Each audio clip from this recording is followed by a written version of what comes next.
I'm a student at LVMS Elementary, and today I am interviewing Kiefer Marshall Jr., and he served in World War II. Mr. Kiefer, where were you living when World War II began? In Temple, Bell County. Okay. Were you attending school? Yes, I was in high school.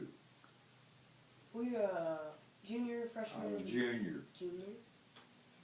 How old were you when World War II began? I was 15 when it started. When did you join the military? I was 18, I joined the military. Were you drafted or did you volunteer? No, I volunteered. What branch did you serve in? U.S. Marine Corps. What did you imagine the war would be like? I didn't have any idea what it would be like. The Japanese had bombed Pearl Harbor and done a tremendous amount of damage over there, and they were in Washington talking to our leaders about peace, and then they bombed Pearl, knocked out most of our Navy. It did a tremendous lot of bad things to the country, and the country really got behind that war. Everybody served, everybody went to war, everybody did their part. It's never been a war like that since then. Okay. Were you nervous, scared, or excited when you... I was excited. Where did you go in the war? On Guam first. I was in the Marine Corps, trained in California, went to boot camp in California, then went to Camp Pendleton for about 2 or 3 months training there for infantry training. Then got on a converted luxury liner, the Rochambeau was a French luxury liner. There were 6,000 of us on there, and it was a long trip. It took us a long time to get to Guam. We sailed up the coast from San Diego to San Francisco and stopped there for about a week waiting for a destroyer to take us on to march to the Hawaiian Islands. We went there and stayed a week waiting for him to take us on to Guam, and we went on to the Marshall Islands, and we couldn't get off that ship. In fact, we couldn't do anything. We ate twice a day. You line up in the morning for breakfast and line up again in the afternoon. Just had 2 meals a day. 6,000 people was a crowd.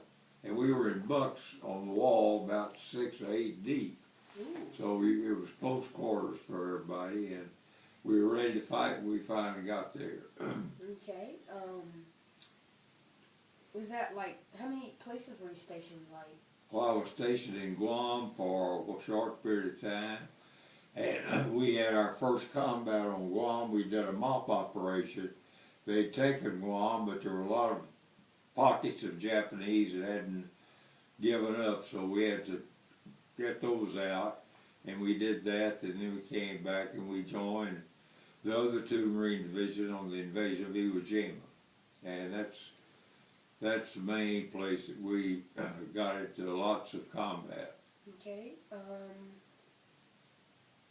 So you saw a lot of combat? Yeah, I did see a lot of combat. I was nose to nose and cheek to cheek with the people we were fighting, and they were either trying to get our foxhole, we were trying to get in theirs. And it was a day by day fight.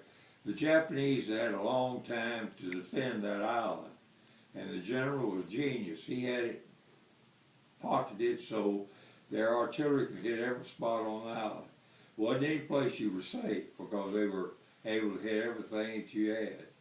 And of course they had machine guns and mortars and hand grenades, same thing we did. But it was a fight to the finish, and we finally killed all of them, but about 1,000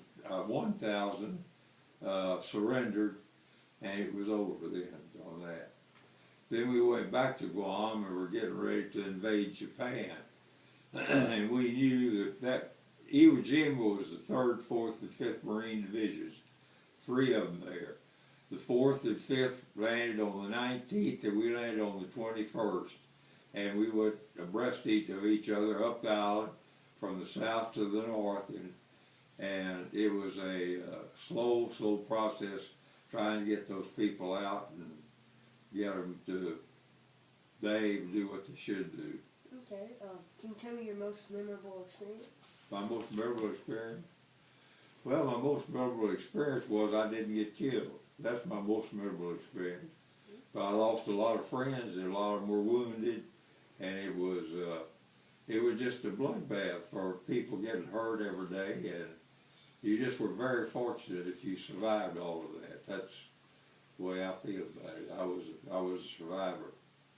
So you did have close friends? Oh yeah, sure did. Do you stay in contact with any of them? I talked to one last year that I was in a foxhole with. We got the place secured on Easter Sunday in 1945, and I had a fellow that I was in a foxhole with that day, and I called him. I got Murray found his telephone number for me, and I called him. He's up in Connecticut, and I said, "This is Kiefer Marshall. You remember me?" He said, "Sure, I remember you." I said, "You remember Easter Sunday? Sun was coming up. It'd been raining all night. It rained it every day there, and we were on our knees praying that the thing was going to be finally over." He said, "I remember that." Then he said, "What'd you ever do with that girl that you had those pictures of that you had with you?" Which is this girl here.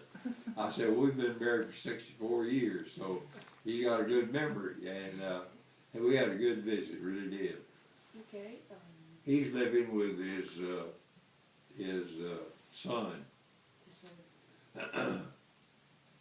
Were you awarded any medals or anything I was. like that? We had a Presidential Unit citation for our old full outfit. What was it like after the war? After the war, we were getting ready to invade Japan, and it was going to be a real.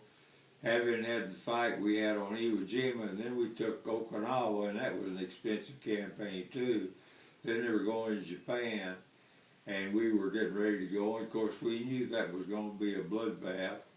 And they put me in a rocket detachment. I've been a rifleman before. I had a rifle, and they put me in a rocket detachment. Rockets were in the infancy. Sometimes you knew where they were going. Sometimes they wouldn't go where they were supposed to. But they made a lot of noise, and the enemy was scared of them. And I got in a rocket detachment, so you're able to ride and not walk everywhere. And I liked that part of it. But we knew that Japan was going to be a bloodbath, and probably every other person would be killed if we invaded it. So when President Truman had just become president, Franklin Roosevelt died while we were on Guam getting ready to go to Japan. And Truman became president. He didn't know they had an atomic bomb. But it didn't take him long to decide we were going to use it. He had been in the infantry in World War I. He knew what it was like to be in the infantry and to fight hand to hand. And he knew if we could get the thing over quick, that was the way to do it. And of course, it killed a lot of civilians, killed a lot of people. But it would have been, lots of our people would have been killed if we'd had to invade Japan. And they're tough people. They really were hard to get them to quit. They didn't want to quit. Now that I've asked you all these questions, you said that your most memorable experience was because you're still alive. That's right. That's my best experience. Yeah, it's lucky. Okay. You said, so the most important war you were probably in was Iwo Jima? It was. That's where we had most of our combat was on Iwo Jima. Weren't you like one of the few survivors? Like, there was only like 4 of y'all. Right. Out of my company, there were only 3 or 4 of us that survived. We got cut off, and they gave up on us, and they were trying to. We had one officer. He was a captain, and the colonel, who was the regimental commander, radioed him to save himself, leave the rest of us up there, and he asked to get some tanks up.